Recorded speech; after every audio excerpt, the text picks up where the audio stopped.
Agora a gente vai seguir com representante de candidatura do PSOL. Apresentando a primeira pesquisadora, representante da pesquisa no Brasil, Ana Halston, é especialista em tecnologia e inovação, licenciada em pedagogia e administração escolar pela Universidade Mackenzie, pós-graduada em políticas públicas pela GV Microsoft e extensão em inovação e educação da Microsoft Educação, de tecnologias educacionais da Abril e Educação, e hoje é do Instituto Ciência em Show, representando a divulgação científica, desculpa. Uma salva de palmas, por favor.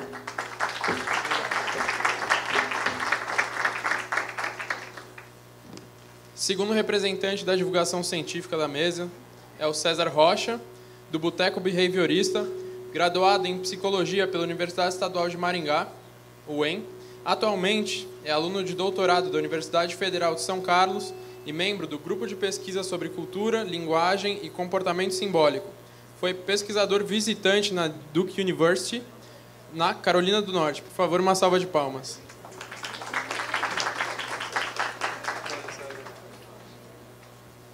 Agora, compondo o time, sim, dos pesquisadores, Helena Sampaio, graduada em Ciências Sociais, mestre em Antropologia Social, doutora em Ciência Política pela Faculdade de Filosofia, Letras e Ciências Humanas da Universidade de São Paulo. É docente da Faculdade de Educação da Universidade de Campinas, Unicamp. Uma salva de palmas, por favor, para a Helena.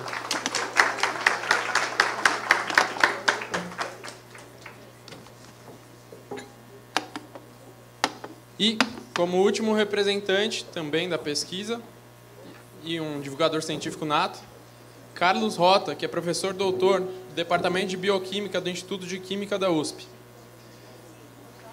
Uma salva de palmas, por favor.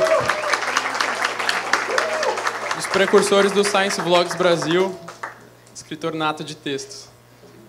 Para mediar essa mesa, a gente vai contar com a presença do Ayrton Escobar, jornalista especializado em ciência, com participações em várias revistas importantíssimas do mundo do tema. Uma salva de palmas, por favor.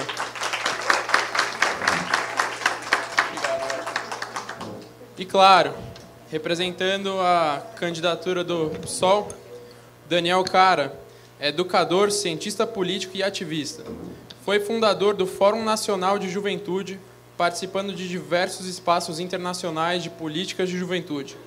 É coordenador geral da Campanha Nacional pelo Direito à Educação, participando da Conferência Nacional de Educação Básica, CONEB, da Conferência Nacional de Educação, CONAI, foi membro titular no Fórum Nacional de Educação, atuou junto ao Congresso Nacional na qualificação dos textos e para aprovação do Fundeb, Lei do Piso Nacional do Magistério, Lei das Cotas, Lei dos Royalties e do Fundo Social do Pré-Sal para Educação e Saúde e do Plano Nacional de Educação. Foi membro da direção da Campanha Global pela Educação, do Comitê Diretivo da Campanha Latino-Americana pelo Direito à Educação, integrou a delegação brasileira ao Fórum Mundial da Educação da Unesco. Por favor, uma salva de palmas, Daniel.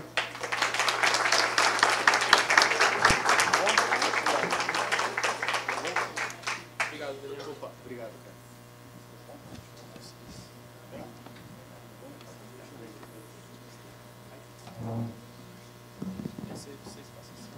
Tá bom. Daniel, obrigado pela presença, obrigado pela presença de todo mundo aqui no auditório. Vamos dar início, começar logo para não perder tempo aqui. Daniel, a gente queria saber se está aqui como representante do PSOL, né, que vai lançar a candidatura aí do Guilherme Boulos à presidência. Então, já para... Vamos dizer, o cenário da ciência hoje, na ciência, é extremamente delicado. Então, vou começar com uma pergunta que é talvez a mais emergencial de todas, que é a questão do orçamento dos recursos para a ciência, né? Qual que é a proposta do PSOL para aumentar os investimentos em ciência no Brasil, levando em conta que a gente tem uma emenda constitucional que impõe um limite, né, um teto de gastos, e congelou o orçamento de ciência num nível extremamente baixo, metade do que era 5 anos atrás. E se você levar em conta o número de pesquisadores hoje, comparado a 5 anos, 10 anos atrás, ele, per capita, é o pior, de longe, o pior orçamento que a gente já teve, né? Então, como é que vocês pretendem recuperar esse cenário orçamentário para a ciência no Brasil? Em primeiro lugar, boa noite, boa tarde, já está quase no início da noite. Boa tarde a todas e todos. É um prazer estar aqui no Conhecer Eleições 2018. A questão orçamentária, respondendo pontualmente, ela é uma questão central para o nosso partido. Eu tive recentemente no Senado Federal, eu milito há 12 anos na área de educação, dentro do Congresso Nacional, e eu tive num debate sobre o orçamento da educação, e tentei também trazer a questão do orçamento da ciência e tecnologia. O primeiro ponto que a gente tem que ter clareza é que a questão da ciência e tecnologia não é tratada como um tema orçamentário dentro do Congresso Nacional, isso precisa mudar. Com a atuação, especialmente da Helena Nader, a gente consegue perceber, como à frente da SBPC, perceber que esse foi um tema que, dentro das decisões no governo da presidenta Dilma e no governo do presidente Lula, tinha uma participação muito forte, uma atuação muito forte da sociedade civil, mas a realidade é que ainda tem pouca mobilização dentro do Congresso Nacional. E na conversa, na audiência pública com os senadores, eu pergunto, e estava praticamente lotado o plenário, eu pergunto se eles sabiam qual era o orçamento da União que tinha sido aprovado em dezembro de 2017, a Lei Orçamentária Anual de 2018. E nenhum senador da República sabia responder qual era o total do orçamento da União, que é de 3,57 trilhões. Para a educação básica, para vocês terem uma ideia, para que a gente garanta uma escola com qualidade, professores bem remunerados, número adequado de alunos por turma, laboratórios de ciências para todas as escolas de educação básica, internet banda larga, a gente precisa de 55 bilhões de reais. Isso significa 1,5% do orçamento da União. Então, não é possível que o Brasil não consiga deslocar 1,5% do orçamento da União. Quando se trata do orçamento da ciência e tecnologia, segundo o Fundo Monetário Internacional, que não é nenhuma organização progressista e que pensa a economia de maneira arrojada, fora da pauta da austeridade, o Fundo Monetário Internacional acredita que um investimento de 0,4% do PIB gera um retorno de 5% do PIB anos depois. Ou seja, o investimento em ciência e tecnologia tem que ser tratado como um investimento prioritário no Brasil. E ele tem que ser tratado como um investimento prioritário partindo de uma narrativa e de uma conclusão, uma capacidade de análise que entenda que o investimento em educação, ciência, tecnologia e inovação precisam estar articulados. O César tinha uma pergunta que vai exatamente a esse ponto. Daniel, tendo em vista os diversos programas sociais propostos no programa do PSOL, como garantir que a ciência vai ter o espaço no orçamento? E existe uma meta de investimento que o PSOL pretende para a ciência? Que hoje está em aproximadamente 1% do PIB, né? Um pouco abaixo, talvez, e a meta era pelo menos 2%. Então, inclusive, esse número, a auditoria da dívida cidadã trabalha com um patamar de 0,25% para a ciência. Tem esse número que se aproxima de 1% do PIB. O que a gente considera é que, como eu coloquei, a questão da ciência, tecnologia e inovação ela é um aspecto central, tanto para o desenvolvimento do país, como também para a soberania nacional. O nosso princípio é trabalhar na perspectiva que tem sido discutida pela comunidade científica de alcançar 2% do PIB até o final do governo, do primeiro mandato, né, de governo do Guilherme Boulos e da Sônia Guajajara. Esse é um aspecto importante da lógica do partido, que nós não temos um presidente e uma vice-presidenta, nós temos um presidente e uma co-presidenta, até pela representatividade da Sônia Guajajara. Então, essa é uma questão que, para nós, é bastante clara, absorver uma demanda da comunidade científica. Ana. Bom, tem uma frase sua, e bom, eu, como educadora, conheço um pouco do seu trabalho e admiro muito. Que você fala que quero defender a tese de que a economia precisa estar a serviço da educação, da tecnologia e dos demais direitos. O que ocorre hoje é exatamente o contrário. O povo está a serviço da economia e não tem nenhum benefício da riqueza que gera. Uma educação de qualidade é um caminho de justiça social. Quando você fala isso, e você acabou de dizer de ter a ciência integrada à educação, e esses orçamentos integrados. E essa inversão, né, como seria, né, para o partido, na sua perspectiva, essa inversão de nós não estarmos a serviço da economia? Essa é uma excelente pergunta. Uma vez, eu fui fazer um curso em Harvard sobre primeira infância. Até me surpreendi com a posição do representante do MDB, porque ele, de fato, trouxe uma perspectiva bastante diferente do que a educação pensa sobre a educação infantil e da maneira como se deve investir em educação infantil. Mas eu, chegando lá, o primeiro texto que eu fui ler, era um curso de verão, né, o primeiro texto que eu fui ler, eles colocavam de maneira muito clara, e era um professor, inclusive, de matriz liberal, ele colocava de maneira muito clara que o objetivo da economia de uma nação é a qualidade de vida do povo. O que acontece no Brasil? Segundo o IPEA, o Instituto de Pesquisa Econômica Aplicada, as pessoas que ganham até 3 salários mínimos pagam 57% da sua renda em tributos. E aqueles que ganham acima de 19 salários mínimos, 29% da sua renda em tributos. A Oxfam, que é uma organização internacional, fez uma pesquisa sobre as desigualdades brasileiras que praticamente corroboram esses dados. Então, qual é o ponto que a gente precisa ter claro? Quem mais colabora com o orçamento público brasileiro é quem tem menos benefício do orçamento público brasileiro. Ou seja, quando a gente coloca essa questão de que a educação ela tem que ser um pilar do desenvolvimento da nação com a ciência e tecnologia, a gente quer dizer que, na realidade, a gente vai exigir o direito à educação de todas as pessoas integralmente. Ou seja, a escola tem que ter a capacidade de dar as condições para os professores ensinarem e tem que também garantir que os alunos aprendam. E isso tem que acontecer em conjunto. A agenda de muitos partidos de centro-direita e de direita é dizer que o problema central é a questão da aprendizagem. Em tese, a conclusão não é incorreta. Mas você não gera aprendizagem sem dar condições de trabalho para os professores. Quem trabalha em escola pública sabe que o professor tem que tirar leite de pedra todos os dias. Os cientistas têm que tirar leite de pedra todos os dias. E se der condições de trabalho para nós, certamente, eu sou doutorando na Universidade de São Paulo, certamente a gente vai ter um resultado, em termos de desenvolvimento nacional, muito mais consistente. Obrigada. Antes de passar aqui para a Helena, eu pedi a autorização dela para fazer um follow-up aqui nessa temática, que tem muita gente na sociedade hoje que acha que quem tem que financiar a ciência e tecnologia no Brasil é o setor privado, né? E vai um pouco no sentido que você falou, no sentido da ciência estar a serviço da economia. A gente precisa fazer pesquisa para gerar tecnologia, para gerar riqueza, e esse certamente é um dos objetivos, mas você coloca essa inversão, né? Na verdade, a economia tem que estar a serviço da sociedade.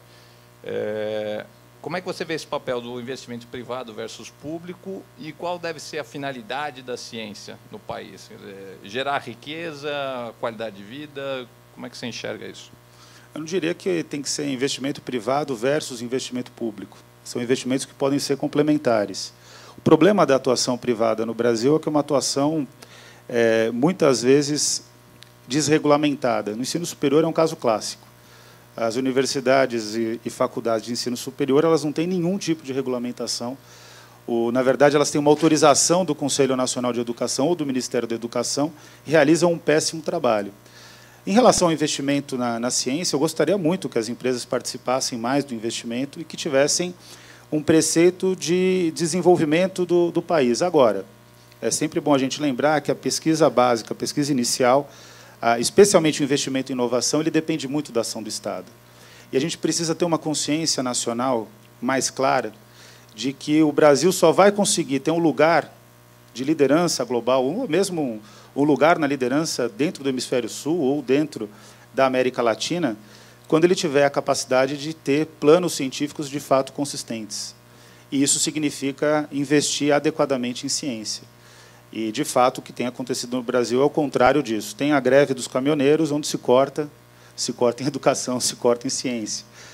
Isso demonstra uma clara miopia de um país que, ao invés de progredir, tem regredido nos últimos anos. Deixa, antes só, Helena, só fazer um adendo. Nessa linha do que você falou, já existem leis que dão isenções a algumas empresas para o incentivo à pesquisa.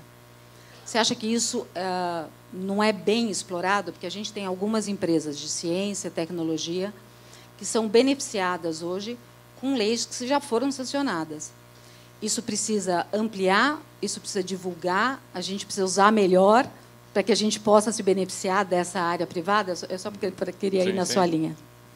Olha, eu acho que a participação das empresas, quando elas de fato estão desenvolvendo novos produtos, quando estão desenvolvendo inovação, estão tendo capacidade de contratar novas pessoas, ou seja, estão constituindo negócios que ampliam as divisas brasileiras, isso é sempre positivo. Eu não sou contrário à ideia do empreendedorismo. O que eu não acho e não aceito é o que acontece muitas vezes no Brasil, que as empresas fazem uso do orçamento público para o interesse próprio, muitas vezes agindo de maneira completamente antiética. A gente tem uma questão fundamental no Brasil. Eu trabalhei, no início da minha carreira, no Instituto Ethos de Empresas e Responsabilidade Social. E nós temos um problema gravíssimo nas empresas brasileiras, que, na realidade, boa parte do nosso empresariado ele abre mão das questões éticas de maneira muito tranquila. Ele considera, inclusive, que o Estado, na realidade, é uma propriedade privada dele próprio. Ele não considera o Estado um espaço público. Essa questão precisa mudar. A gente tem que disputar essa consciência, a gente tem que ganhar a opinião pública de que não vale tudo dentro do jogo das empresas. O que precisa sempre é ter a clareza de que é preciso cumprir regras e é preciso desenvolver o país. Aliás, eu gostaria que o empresariado brasileiro tivesse mais convicção de que é preciso desenvolver o país, inclusive para ele poder ter melhor resultado nos seus negócios. Bom, por favor. Bom, desculpa. Boa tarde, Daniel. Eu acho que a minha questão vai um pouco nesse sentido, né? Uma vez que eu vou chamar aqui a questão do setor privado de ensino superior, né? A gente sabe que nas últimas 2 décadas aí, nós tivemos um enorme crescimento das matrículas de ensino superior, alcançando aí uma cifra de quase 8 milhões de matrículas, né? E sabemos também que boa parte desse salto se deu por meio de políticas de ampliação do acesso adotadas pelo governo Lula e Dilma, né, consecutivos, na medida que adotaram as políticas de financiamento público do estudante de instituições privadas, ou seja, o ProUni e o FIES. Então, a minha pergunta é dois sentidos. Primeiro, eu gostaria que você avaliasse essa política de crescimento, como é que se deu essa inclusão, né, essa ampliação do acesso no ensino superior, e também gostaria de saber se, num eventual governo Boulos, como é que se daria a continuidade dessa política, se tem uma previsão de manter as bolsas ProUni, o financiamento FIES, uma vez que 75% dos estudantes do ensino superior no Brasil estudam hoje em instituições privadas. Eu acho que isso é uma questão de suma importância para nós sabermos aí a posição de vocês. É uma questão de suma importância. É sempre bom a gente lembrar que hoje a empresa Croton Anhanguera participa do conjunto de ações e de variação de ações para a composição do índice Bovespa, ou seja, elas têm um papel central no mercado financeiro brasileiro. Eu considero que o FIES e o ProUni, eu tive a oportunidade de lutar pela lei das cotas no Senado Federal e na Câmara dos Deputados. Eu considero que o FIES e o ProUni ele atinge uma necessidade da população brasileira, que é o trabalho fundamental do professor Celso Baizig, o professor emérito da Universidade de São Paulo. Recentemente, infelizmente, ele faleceu, em que ele tem toda uma trajetória comprovando de que a população brasileira quer educação, ela acredita na educação. Ela pode não ter muita clareza de como reivindicar a educação, como reivindicar a qualidade da educação, mas ela sabe da importância da matrícula. E ela quer viver o sonho de ter seu filho na universidade, que é um sonho extremamente legítimo. Qual é o problema do FIES? O problema do FIES é que se criou uma bomba relógio, e eu acho o FIES muito mais grave do que o ProUni. Se criou uma bomba relógio orçamentária que trabalha com uma expectativa de um acesso ao ensino superior, de que esse acesso vai garantir empregabilidade, não garante a empregabilidade. Haja vista que nós temos hoje 30% de jovens desempregados no Brasil. A qualidade do diploma é péssima. Então, é um programa que ele atinge uma necessidade. Para alguns estudantes do programa, eles aproveitam muito essa oportunidade. Para outros, eles acreditam, de fato, que estão tendo acesso ao ensino superior, que não vai garantir para eles uma colocação no mundo do trabalho. Só para dar um dado bastante preocupante para vocês, a cada mês, e a gente acompanha essa questão de maneira quase obsessiva, porque, na minha opinião, é uma questão grave, a cada mês, mais estabelecimentos de ensino superior privados investem mais em educação à distância. Eu dei aula já no ensino superior e eu sei, por exemplo, que muitos alunos não têm domínio de leitura e escrita, por exemplo, das habilidades básicas. Então, o que a gente tem que fazer com o professor do ensino superior? Nivelar por cima e resgatar o aluno, não tem jeito. Porque a gente tem que ter compromisso com o que a gente faz, que é a educação. E a distância não dá. Então, eu acredito que o FIES precisa, e essa é uma questão, eu coordeno o programa de educação da chapa Boulos e Guajajara. Em primeiro lugar, tem que auditar o FIES e tem que auditar o ProUni. Em segundo lugar, tem que controlar o preço das matrículas, porque as universidades cobram preços abusivos nas matrículas do FIES, endividam a população brasileira, sangram o Tesouro Nacional e não entregam uma educação de qualidade. Então, tem que fazer também uma análise do preço das matrículas. E, em terceiro lugar, tem que ter regulação sobre qualidade do ensino superior. E no ensino superior brasileiro, a gente vai ter que consertar, vai ter que trocar o pneu do carro, consertar o carro com o carro em movimento. No ensino superior brasileiro, vai ter que ter um trabalho de recuperação daquilo que não foi aprendido na educação básica. Caso contrário, a gente está brincando de fazer educação. Eu tive na Coreia do Sul, no Fórum Mundial de Educação, na delegação oficial brasileira, mesmo sendo crítico, né? Sempre fui crítico por uma questão de princípio, não por uma questão partidária. Aliás, eu sou recentemente filiado ao PSOL e ontem me tornei candidato ao Senado Federal aqui por São Paulo. Na Coreia do Sul, eu conversei nas universidades coreanas e eles diziam que, logo depois da Guerra das Coreias, eles tiveram que recuperar os alunos, mesmo que ingressavam no ensino superior, que era muito pequeno na Coreia do Sul naquele momento. A Coreia do Sul é um dos países mais pobres do mundo. A gente tem que ter clareza que vai ter que fazer esse esforço. Agora, para isso acontecer, tem que ter investimento. Não dá para ter essa responsabilidade, fazer tudo isso tirando leite de pedra. E a minha sensação é que, na educação, na ciência e tecnologia, a nossa vida, nos últimos anos, é uma vida de tirar leite de pedra. E isso não vai gerar desenvolvimento social, econômico e sustentabilidade ambiental. César, você tinha uma pergunta sobre os doutores, mestres e doutores. Isso. Né? Diferentes veículos produziram diferentes matérias nos últimos meses sobre uma ampla e crescente oferta de pessoal extremamente qualificado no Brasil. Alguém até mencionou um dado mais cedo, acho que foram 21 mil doutores, ou pós-graduandos em geral, né, formados só em 2017, se eu não me engano. E como essa mão de obra extremamente qualificada não está sendo assimilada nem pelo setor público, nem pelo setor privado. Qual seria, num eventual governo Boulos, a proposta para essa população específica? Bom, tem uma questão que ela é estrutural. Nós estamos imersos numa crise econômica que tem um rebatimento internacional, uma crise econômica que também é fruto de decisões equivocadas que foram tomadas em termos de economia doméstica, e uma crise econômica que também foi produzida, né, por alguns setores da nossa sociedade. Em que sentido? No sentido de tensionar as expectativas econômicas, né?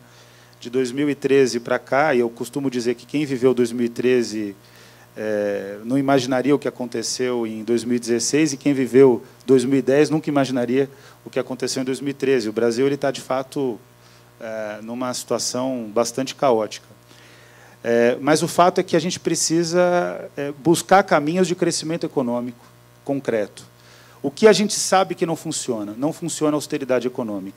As pessoas muitas vezes dizem que o problema do déficit público começa em 2015. Em 2015, nós tivemos um ministro da Fazenda, é sempre bom lembrar, o Joaquim Levy, que foi o mago da austeridade econômica.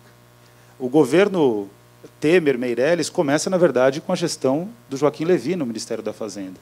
E o resultado da austeridade econômica é que o Levy ele assume o Ministério da Fazenda com 4,6% de desemprego na população economicamente ativa e entrega ao governo, né, entrega a gestão dele para Dilma, né, devolve o mandato dele com 11% de desemprego na população economicamente ativa e a juventude já chegando em 30% de desemprego.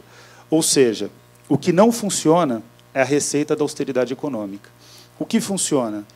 E funciona no médio e longo prazo, é investimento muito forte em construção do conhecimento, investimento muito forte em inovação, investimento em educação. Então, isso é a política de médio e longo prazo. E, no curto prazo, é preciso reativar a economia brasileira. E, nesse sentido, o Estado tem um papel. A discussão que foi feita anteriormente aqui pelo representante do MDB é uma discussão de quem não se importa com a população brasileira. Não é possível, se a gente sair daqui agora, no centro de São Paulo, a gente vai ver uma cena deprimente de uma série de pessoas morando nas ruas. Eu trabalhei recentemente em Moju, na Amazônia Profunda, e trabalhei também no semiárido nordestino, fazendo uma análise da situação da educação nos dois lugares, né, e fazendo palestras nas universidades. Nos dois lugares tinham moradores de rua, coisa que não acontecia. Aliás, não acontecia nem na década de 80, que foi a década perdida. Então, a gente precisa ter a coragem de ter um governo que reative a economia brasileira, e isso é preciso ser feito com política estratégica, e política estratégica pensada no curto, médio e longo prazo. O Brasil não pode mais viver baseado exclusivamente na agenda do dia a dia.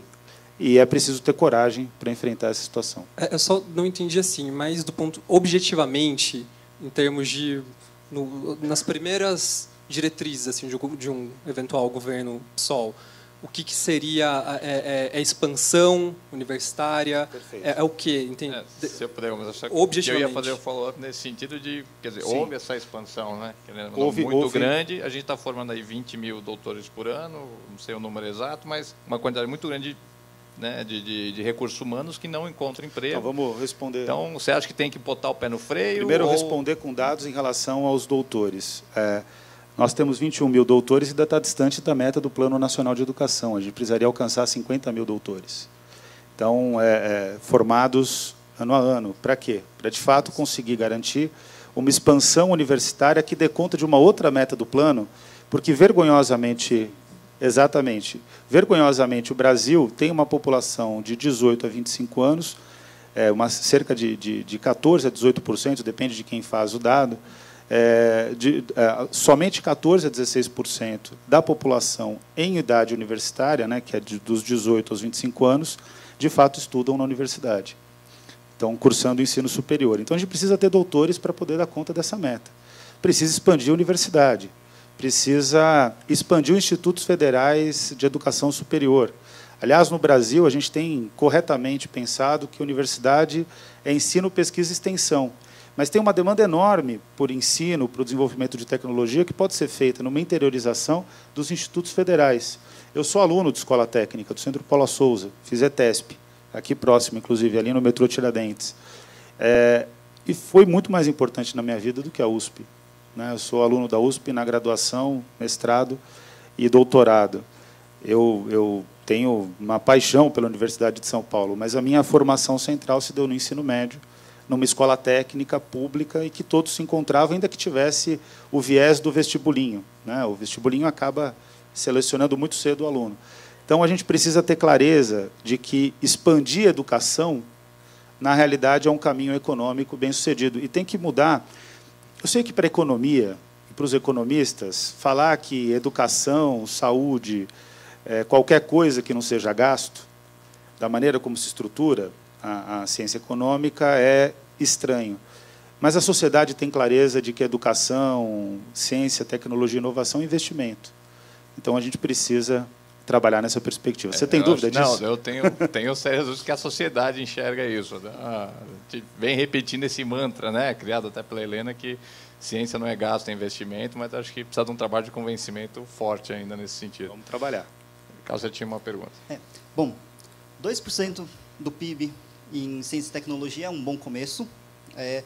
Eu queria saber como que o PSOL pretende chegar nesses 2% e, chegando nesse valor, como esses 2% serão investidos? Bom, tem vários caminhos, né? É sempre bom lembrar que a gente abandona esse debate, mas economia é a ciência da escolha, mais do que qualquer outra coisa. E nós temos um orçamento público que é um orçamento público pujante. A gente tem um caminho. Existe um estudo, inclusive, até convido vocês a procurar esse estudo, que é um estudo que foi publicado em dezembro de 2011, quando a gente debatia o Plano Nacional de Educação. É um estudo do IPEA, 341, de dezembro de 2011, em que ele mostra que a gente tem vários caminhos para, por exemplo, pagar os 10% do PIB. né? Um caminho que também serviria para o desafio da ciência, tecnologia e inovação. Um caminho seria aumentar a receita arrecadada pela União, no sentido de gerar novas fontes de receita. Então, o petróleo era uma fonte, naquele momento, promissora. O Brasil está entregando o petróleo, a maior reserva de petróleo descoberta no século XXI, que está sofrendo uma ação clara da OPEP de rebaixamento do preço internacional do petróleo, tanto em relação ao Brasil, como em relação à Rússia, e como em relação aos Estados Unidos, o gás de xisto. E, na realidade, esse era um caminho promissor, hoje já não é mais um caminho promissor, nós não controlamos o preço internacional do petróleo, mas isso não dá o direito de nenhum governo vender um patrimônio nacional, como o governo Temer tem feito. Aliás, a venda também começa, infelizmente, numa medida do José Serra, apoiada pela base do governo. Eu estava com a Helena, nessa época, ali no Senado, militando, né? Com a Helena Nader, apoiada pelo governo Dilma e pela base do governo, que foi tirar da Petrobras a centralidade no processo de exploração do pré-sal, tendo a obrigação de participar dos consórcios. A Petrobras é a melhor empresa de exploração de petróleo em águas profundas.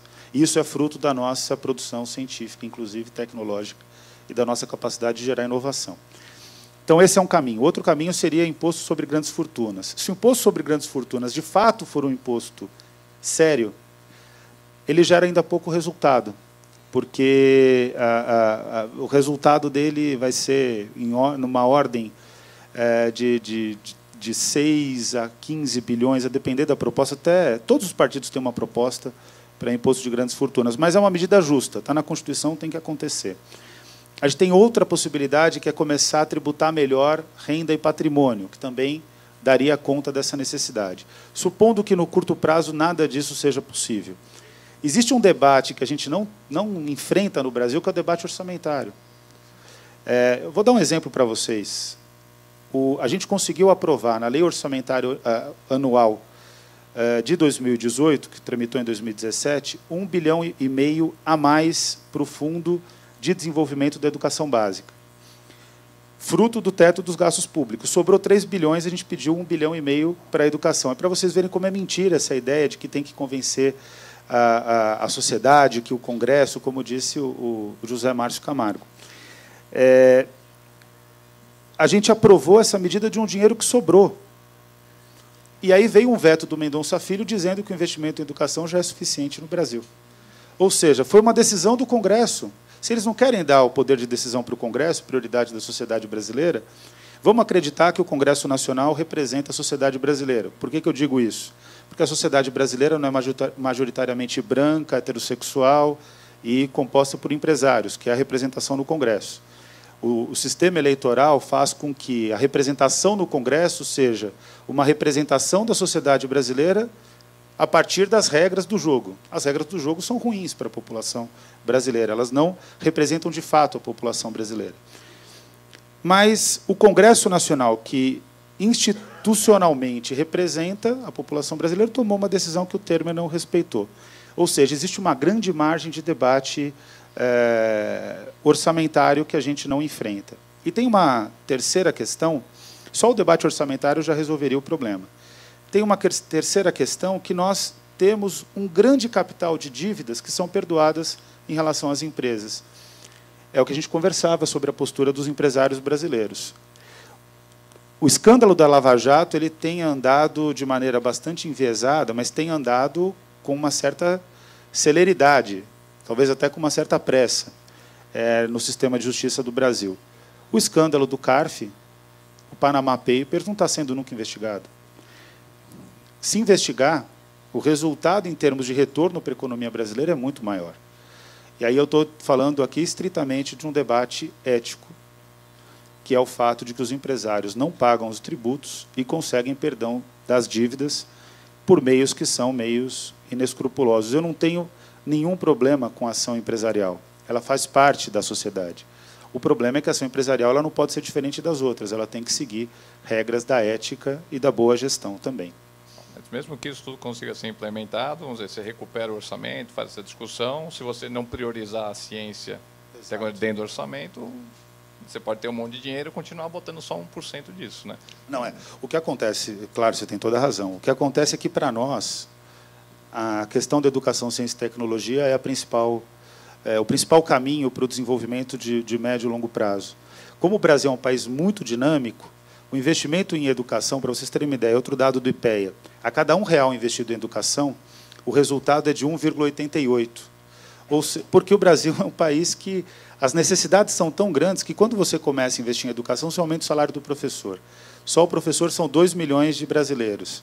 Considerando o impacto disso na família, o impacto em termos econômicos é gigante. O Bolsa Família fez uma revolução com uma média de distribuição de R$70 por família. Isso é algo que é impressionante, para vocês verem o tamanho da desigualdade e das vulnerabilidades nacionais. Agora, eu sou educador, né, e eu tenho, por princípio, o fundamento da educação. A educação é acreditar nas pessoas. Então, de fato, se a gente conseguir investir, e esse é um compromisso nosso, porque toda a minha argumentação está pautada nisso aqui, que toda a prioridade orçamentária vai ser uma prioridade em relação às pessoas, quer dizer, colocar as pessoas no centro do orçamento público, eu acredito que, de fato, a gente começa rapidamente a ter resultados em relação à educação, ciência e tecnologia. A nossa população ela é muito capaz, mas precisa ter oportunidade. Eu sou conselheiro da Unifesp. Vocês não sabem a revolução que é a política de cotas na Unifesp. Você começar a ver as pessoas se apropriando da universidade, rapidamente a universidade vai mudando a cara e essas pessoas vão mudando também o país. Inclusive, eu sou bastante esperançoso. Todo mundo é pessimista. Eu tenho muita esperança, porque eu tenho visto uma mudança que está acontecendo de baixo para cima, que a gente precisa colocar mais fermento para que ela aconteça mais rápido. Perfeito. Ana.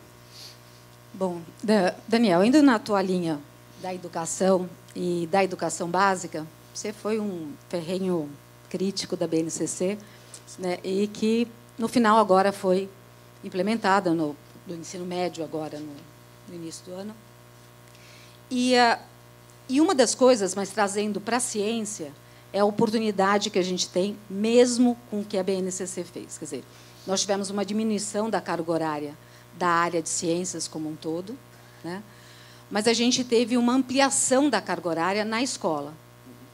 Dentro da própria BNCC, se fala de você criar espaços de pesquisa dentro da escola. E eu quero trazer para outra questão que você traz, que tem a ver com Paulo Freire, que dizia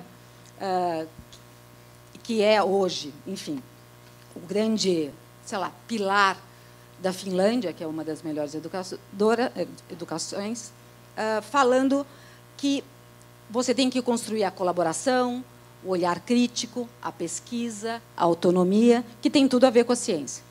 Quer dizer, a gente tem uma nova lei que implanta isso. Então, a gente está falando, para além do orçamento, a criatividade que a gente pode ter em usar as coisas que já existem para melhorar a educação e trazer a ciência para a educação básica com habilidades que a gente precisa para que ela se perpetue no ensino superior. Como é que você vê isso de forma prática e você analisou isso na lei? Sim, então. A BNCC, nesse momento, inclusive, dia 2 de agosto, é feito o debate sobre a Base Nacional Comum Curricular do Ensino Médio. Vai se chamar Dia D, e que vai mobilizar todas as escolas públicas do Brasil. A BNCC, ela, como todo documento no Brasil, ela é fruto de um processo de discussão. Em algumas áreas, ela não está... Você comparou com os parâmetros curriculares nacionais, sim, que sim. poderia nunca ser implementado, né? Exato. Então, ela não está, na área de ciências, ela não está tão ruim quanto em outras áreas. O que acontece em relação à BNCC, esse é o fruto da minha crítica, é que um documento curricular ele precisa ser incorporado pela comunidade educacional. Eu acompanhei a reforma educacional na Austrália, tive a oportunidade de conversar com a primeira-ministra em dezembro de 2016, naquele momento já era ex-primeira-ministra, sobre o currículo australiano, que é um currículo único, mas que demorou 10 anos para ser construído. 10 anos de maturação na sociedade para se implementar esse currículo. A Finlândia faz reformas educacionais desde a década de 70. A Finlândia é curioso porque eles utilizam 2 autores brasileiros em centralidade, Paulo Freire e Anísio Teixeira. que são dois autores que não são nem sequer lidos. Eu desafio vocês a encontrarem um livro do Anísio Teixeira numa livraria aqui do Brasil. E se conseguir encontrar numa biblioteca, eu também dou um prêmio. Eu só não posso dar um prêmio muito alto, porque eu não tenho condição de dar um prêmio muito alto. Mas o fato é que a BNCC ela pode ser tratada como um ponto de partida para uma discussão de política curricular em cada município. Eu defendo essa perspectiva. Agora, a posição da chapa Boulos e Guajajara é de que é preciso refazer o debate sobre currículo envolvendo as pessoas, tomando a BNCC e os parâmetros curriculares como documentos que precisam ser considerados. E aí trazendo a ciência para esse papel, porque hoje a gente fala da ciência como esse currículo quase vazio, mas essa ciência que a gente quer para inspirar mesmo que as pessoas entendam a importância desse investimento, né, e dessa área na educação básica. Exatamente. E o que acontece, né, que nós temos uma riqueza enorme no Brasil de sociedades de ensino de ciências. Tem sociedade de ensino da matemática, da física, química, biologia, ou seja, tem todo um conjunto de associações que podem participar mais e melhor. Mais uma vez, a gente vai ter que consertar o carro em movimento. Vai ter que trocar o pneu do carro com ele andando. E a gente vai ter que fazer essa reforma curricular efetivamente robusta, dialogando com as pessoas, dialogando com os professores. A BNCC não foi um processo honesto de participação. A participação foi super inflada. Tem uma pesquisa da Universidade Federal do ABC, do pesquisador Fernando Cássio, que é um dos melhores pesquisadores na área de educação. É um jovem pesquisador que vai ter muito futuro, vai ser um grande autor, assim, em poucos anos, muito reconhecido, em que ele calcula que a participação social na BNCC foi inflada em mais de 8.000%. Então, são esses documentos que fingem que tem um processo democrático. O processo democrático não é simplesmente quantidade, é principalmente qualidade e diversidade. Nesse sentido, a BNCC não seguiu um bom caminho. A gente está tentando, com a plataforma Vamos, tentando criar um processo coletivo. Não é fácil, não é fácil. Mas a gente está tentando desenvolver. Também, democracia é um processo empírico. Você tem que ir vivendo e desenvolvendo ao longo do tempo, né? Agora, eu sou bastante, para ser bem enfático na sua resposta, eu acredito muito no debate curricular, porque eu estou com um problema hoje na área de educação. A gente está conseguindo, depois do governo Temer, não mais, mas a gente estava conseguindo aumentar o orçamento da educação, mas não estava com um bom projeto curricular. E os movimentos educacionais, a centro-esquerda e a esquerda, que é onde o pessoal se encontra, com muito orgulho, precisa ter um projeto curricular para o país, precisa ter o que apresentar para ser ensinado nas escolas públicas. Helena.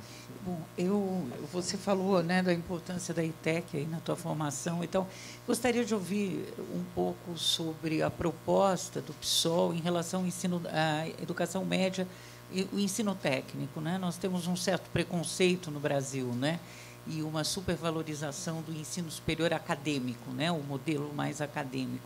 Então, gostaria de saber como é que fica essa alternativa para os jovens brasileiros, né, sabendo que 50% dos jovens, dentro daquela tua estatística, nem sequer chegam a concluir o ensino médio, né? Então, eu gostaria de ouvir um pouquinho essa tua visão. Essa é uma excelente pergunta, né? Bom, em primeiro lugar, o pessoal considera que a questão do trabalho... Sempre bom lembrar, artigo 205 da Constituição, e a gente reza pela Carta Constitucional. Aliás, é uma obrigação de todo partido brasileiro defender a Constituição Federal. O artigo 205 da Constituição vai dizer que a missão da educação, que tem que ser feita pelo Estado e pela sociedade, em parceria com a sociedade, é garantir que os alunos tenham pleno desenvolvimento individual, preparação para a cidadania e preparação para o mundo do trabalho. Então, mesmo a escola regular de ensino médio deveria ter uma preocupação em relação ao mundo do trabalho. Eu trato a ETESP como uma grande experiência, porque na ETESP era um curso de período integral que eu tinha História da Arte, eu tinha História do Trabalho, além de História, eu tinha Lógica Booleana, além de Matemática, ou seja, era uma escola que me deu um repertório imenso, né? Então, a gente precisa ter clareza de que o ensino técnico ele não pode ser um ensino desprovido de repertório. Aliás, se for esse o caminho, não vai ser bom para o ingresso no mundo do trabalho. Agora, a gente também tem que ter clareza que, quando a gente trabalha com jovens, eu fui vice-presidente do Conselho Nacional de Juventude, fui o primeiro jovem a participar do Conselho Nacional de Juventude, em 2005, de 2005 a 2007. Tive na mesa diretora. E, quando a gente fazia as pesquisas do Conselho Nacional de Juventude, os jovens querem trabalhar. Eles têm a necessidade do trabalho, é uma demanda. Então, o que tem que ser feito? Tem que ser feito um processo de formação para o trabalho, e o que passa pela escola técnica, mas que seja um processo que não seja medíocre. Com a reforma do ensino médio, que a gente vai revogar sem tirar a importância da demanda por profissionalização, o que vai acontecer? Eu tive na OIT, na Organização Internacional do Trabalho, debatendo em Genebra a reforma do ensino médio. E a gente chega à conclusão que a reforma do ensino médio com a reforma trabalhista é uma expressão muito clara de que o Brasil vai ser um país pautado na área dos serviços. E dos serviços com contratos de baixa qualidade, contratos desregulamentados. Então, a pessoa vai fazer um curso de profissionalização muito específico no ensino médio, vai para o mercado de trabalho, não vai conseguir permanecer no mercado de trabalho, ele pode voltar e fazer novamente um curso de profissionalização. Isso gera um círculo vicioso que a OIT chama de trabalho indecente. E que a gente, no Brasil, precisa quebrar com esse fato de que, no Brasil, de fato, a maior parte da juventude ela ingressa no subemprego, e esse é um dado estarrecedor. Normalmente, quem ingressa no subemprego fica em posições de baixa qualificação e baixa remuneração para o resto da sua vida. O ponto de partida atrapalha o ponto de chegada, né? Então, a nossa questão em relação ao ensino técnico é que seja um ensino técnico substantivo. É o ensino técnico do Centro Paula Souza, aqui em São Paulo. E esse modelo daria para ser replicado em âmbito nacional? Dá para ser replicado. Nesse sentido, foi um grande acerto do governo do presidente Lula. Expandiu em mais de 400 estabelecimentos as escolas técnicas federais. Eu lutei muito para ter uma escola técnica federal em Pirituba, que é o meu bairro aqui em São Paulo, disputando orçamento lá no Congresso Nacional, e faz toda a diferença para a região. Inclusive, agora a gente tem uma luta muito forte em Teotônio Vilela, a Coab aqui de Teotônio Vilela, ali na Zona Leste, ao lado de Sapopemba, para ter também uma unidade, ou uma unidade federal, ou uma unidade estadual do Centro Paula Souza, porque é uma demanda do jovem, é um ensino de qualidade. Tem muitos problemas para resolver. Tem muita evasão nos institutos federais, tem muita evasão no Centro Paula Souza. Isso se dá porque é difícil permanecer nas escolas, precisa ter assistência estudantil. Então, tem outros desafios que a gente precisa cumprir, mas esse é um ensino de qualidade que a gente quer reproduzir. Daniel, deixa eu tirar um pouco o foco, voltar o foco mais para a questão da ciência. Um outro problema estrutural da ciência brasileira, que mesmo quando tinha dinheiro disponível, era muito difícil fazer pesquisa por conta da burocracia excessiva, né? Isso, qualquer pessoa que está na universidade aqui com certeza vai ter relatos da dificuldade de importar, comprar, lei de licitações e tal. Quais são as propostas, né, do pessoal para tentar reduzir esse problema da burocracia? Bom, nesse caso, para reduzir o problema da burocracia, é preciso conversar com os agentes, precisa recombinar o processo de licitação, de contratações, de compra de materiais com a comunidade científica. Eu tenho uma relação muito profunda com o Ministério Público e com tribunais de contas, né, com os ministérios públicos do Brasil inteiro. Aliás, o Ministério Público Federal está de parabéns porque ele está lançando uma campanha pelo financiamento da educação. Eu estou convencendo eles a incluir ciência e tecnologia e não sobre financiamento da educação. Eles começam a defender que é preciso ter mais recursos, mas com forte controle social. E o que eu aprendi é que tanto o Ministério Público como os tribunais de contas, eles têm muito receio da alteração de qualquer parâmetro de burocratização, porque eles não acreditam no processo ético da sociedade brasileira, o que acaba atingindo também a ciência e tecnologia. Você parte do princípio de que todo mundo vai tentar fazer alguma maracutaia. Eles partem, eu não parto, mas eles partem. O fato é que é preciso recombinar as regras e criar sistemas de controle que, de fato, sejam eficientes. Essa é uma parte do problema da burocracia. A outra parte do problema da burocracia é que a estrutura estatal brasileira ela exige burocratização para ela, muitas vezes, se auto-justificar. E isso precisa ser revisto. É corajoso dizer isso, é arriscado dizer isso, mas o fato é que a burocracia ela alimenta as necessidades de controle, as oportunidades de uma série emprego, né? de pessoas que precisam e que poderiam ter um emprego mais produtivo na gestão pública. Eu conheço servidores públicos com letras maiúsculas que fazem um excelente trabalho e, normalmente, os melhores são aqueles que desburocratizam. Porque eu lembro sempre sobre a questão das patentes na Universidade de São Paulo, que eu acompanhava esse debate como militante do movimento estudantil, presidente do centro acadêmico da Faculdade de Ciências Sociais, e me interessei sobre como se fazia registro de patentes. E eu ficava assustado, porque eu não conseguia entender por que tanta burocracia, e muitas vezes na burocracia se perdia uma série de direitos, né, autorais que são importantes para a Universidade de São Paulo e também para o povo paulista e para o povo brasileiro. Então, de fato, a gente tem que ter um princípio fundamental de que o Estado brasileiro precisa ser, mais do que tudo, efetivo. Mas, para ser efetivo, ele precisa ser eficaz e precisa também ser eficiente, sem modismos dorianos de boa gestão, porque isso, de fato, não funciona. É preciso ter... Dorianos é uma boa palavra, mas precisa ter clareza de que é necessário melhorar processos, né? Ninguém pode ser contra a melhoria de um processo. Bom, obrigado, Ayrton, por levantar a bola da burocratização. A gente tem a lei da biodiversidade, que criou um sistema de defesa do patrimônio genético que tenta exatamente fazer o que ele diz, né, defender o patrimônio genético, mas está onerando os cientistas de tal forma que se estima que só para a gente atualizar o cadastro, que é necessário pela lei, a gente precisa pelo menos 7 milhões de horas de trabalho, de dias de trabalho, só para chegar em 2018. E isso daí provavelmente é uma pequena fração de toda a burocracia que vai ser necessária. É pior do que preencher o currículo Lattes. Muito pior. Eu precisei de um pouquinho menos de 7 milhões de dias de trabalho. Como vocês propõem proteger o patrimônio genético brasileiro sem paralisar a ciência brasileira? Bom, em primeiro lugar, não dá para paralisar a ciência brasileira e também não dá para desproteger o patrimônio genético brasileiro. O Brasil toma muitas decisões de gestão sem consultar as pessoas, né? Tem grandes autores que analisam o processo das políticas públicas, um deles é o Kingdom, e ele sempre lembra que, na forma como se constituem as políticas públicas, você tem que ter a capacidade... Vários agentes e vários vetores atuam sobre a construção de políticas públicas.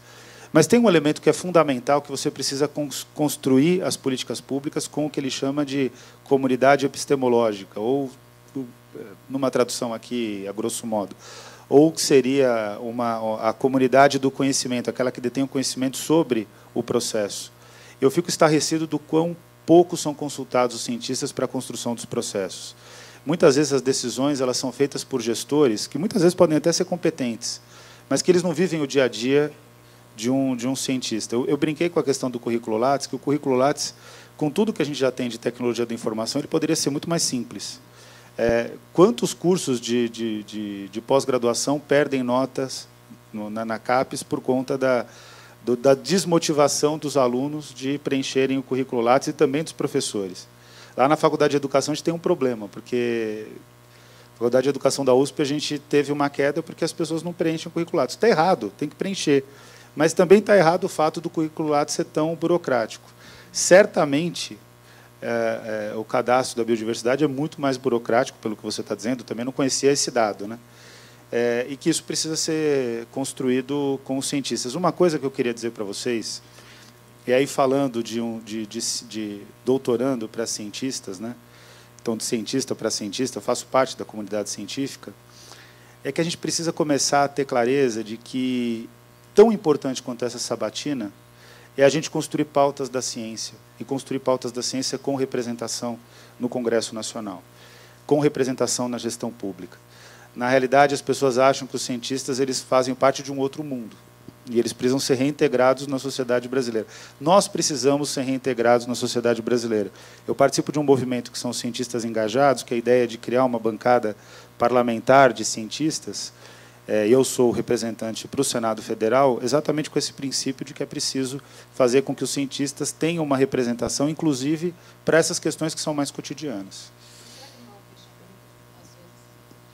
Será que não é um fechamento, às vezes, muito da área acadêmica e dos cientistas? Porque assim, essa troca com o mercado, da ciência com o mercado, de levar o pesquisador a aplicar isso nas áreas com as suas horas de pesquisa. Quer dizer, essa troca, às vezes, a gente coloca realmente o mundo acadêmico, muitas vezes, à parte do mundo do trabalho, né?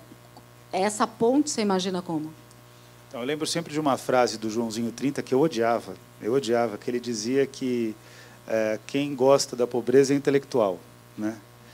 E eu odiava essa frase, porque eu achava ela de um preconceito, né? Até porque eu estava no meu processo de formação, eu achava aquilo uma coisa extremamente triste. Eu discordo até hoje dessa frase. Mas o que ela talvez nos mostra é a forma como, mesmo um artista, interpreta o nosso lugar na sociedade. Eu acredito que a gente tem que conseguir ter a capacidade de entender que a gente faz parte da sociedade brasileira como ela é. E a gente tem que, mais do que tudo, ter coragem de disputar a sociedade brasileira. A sociedade brasileira não vai dizer que a ciência é importante, por si só. Se você estimular um cidadão, eu já fiz muita pesquisa, né? Se você estimular um cidadão e perguntar, você acha a ciência importante? Ele vai dizer que sim. Só que esse sim, ele é um falso positivo, porque ele está desprovido de substância.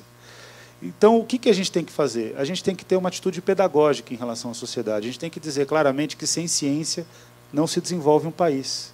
Sem tecnologia, a gente não vai resolver os nossos problemas. E sem inovação, a gente não vai encontrar um lugar no nosso mundo, no mundo do século XXI. Então, o que eu quero trazer aqui como um desafio, até um desafio muito maior do que o desafio de ser sabatinado, e não é fácil estar nessa posição, mas trazer um desafio de que a gente precisa, de fato, afirmar a importância da ciência, tecnologia e inovação no projeto de desenvolvimento do país. E, aliás, isso é uma responsabilidade para nós, porque a gente tem que afirmar isso com a clareza de que não vai haver processo de desenvolvimento se a gente não tiver essa atitude positiva. Se depender de economistas sozinhos, só os economistas ortodoxos, que são o único partido que existe no Brasil, é o Partido dos Economistas. E ele está sempre no governo, mas não são todos economistas, são alguns economistas. São os economistas que são, em geral, economistas ortodoxos. Eu adoro debater com eles. Eu só acho ruim ter uma gestão econômica pautada num pensamento único. Eu acho que a gente tem um desafio de fazer com que o projeto de desenvolvimento não seja feito só por um conjunto de cidadãos que, sinceramente, não pensam no desenvolvimento, pensam nos resultados do mercado financeiro que constrange a economia nacional e domina a economia nacional. A gente tem mais 5 minutos. Sérgio, você tem mais um? É sobre a condição de bolsistas que realizam pesquisa, sejam de iniciação científica ou pós-graduandos. Bastante gente chamou atenção sobre a questão do valor das bolsas, que não é reajustado há bastante tempo. Eu queria chamar atenção para outro aspecto que tem a ver com a contrapartida que esses bolsistas são sujeitos. Recentemente foi aprovado na Câmara, numa comissão da Câmara, na verdade, um projeto que prevê que bolsistas da graduação têm que dedicar pelo menos 2 horas semanais em instituições de ensino público, básico, durante o período em que eles são bolsistas. A depender do curso, se for um curso integral, do tipo de pesquisa, uma pesquisa de campo, isso pode ser um impeditivo ou pode ser, no mínimo, pelo menos desencorajador para o aluno que quer fazer uma iniciação científica, quer começar a ter algum tipo de atividade na ciência. De maneira semelhante, para o pós-graduando, pós-graduandos que fazem a pós-graduação toda com bolsa integral em outros países, existe algumas condicionalidades, por exemplo, a questão do interstício, né, de voltar e passar um tempo no Brasil depois de estar lá fora, e existe inclusive um movimento desses pós-graduandos falando, olha, se a gente conseguir uma posição fora, não seria interessante a gente ficar por aqui, inclusive isso poderia ajudar a estabelecer relações para a internacionalização da ciência brasileira, etc. Como que você vê isso? O que você acha que seria as contrapartidas? Você acha que falta um planejamento mais inteligente em relação a isso? E, num eventual governo Boulos, como poderiam ser realizados caminhos de diálogo, de modo que os estudantes, os pós-graduandos e os graduandos pudessem também participar da decisão sobre esse tipo de, né, mecanismos de participação? Bom, você fez 3 perguntas fundamentais, vou tentar responder no tempo que nos resta, né? Primeiro, uma questão que fica fora das perguntas, mas é importante ressaltar. Esse debate entre os presidenciáveis, mas a gente está falando aqui sobre um programa de um partido, de uma posição de um partido. Então, além da eventualidade de um governo Boulos-Guajajara, a gente tem toda uma bancada para o Congresso Nacional que vai defender essas questões, né? Tanto na Câmara dos Deputados como no Senado Federal, e a gente também pretende ter uma boa bancada na Assembleia Legislativa. Então, vai além só de um processo eleitoral restrito à presidência. Em relação às suas 3 perguntas, a primeira pergunta é sobre a questão dos bolsistas e o retorno. O que acontece no Brasil é que não se compreende a educação como um direito. E como tem muito poucas pessoas dentro do ensino superior, se entende que é um privilégio. E um privilégio tem que ter um retorno social imediato. Eu acredito que para os estudantes de educação pode ser positivo para as escolas de educação pública. Para os estudantes das áreas de humanas, das áreas de ciências, também pode ser positivo, mas não para todos. Então, isso tem que ser discutido com responsabilidade. Talvez o melhor caminho para a formação de um bom cientista é deixá-lo fazer pesquisa. Ele ter um bom orientador, e isso é muito difícil muitas vezes, eu não posso reclamar do meu, mas não é sempre que é tranquilo ter um bom orientador, mas é preciso que ele tenha o tempo dele dedicado para o desenvolvimento do trabalho que ele está realizando. E não pode ser uma obrigação ir para a escola de educação básica. Eu amo escola pública, mas essa foi a minha opção profissional. Então, aí tem que ver quais são as outras opções e trajetórias de pesquisa. A segunda pergunta sobre internacionalização da ciência é quase como falar de futebol.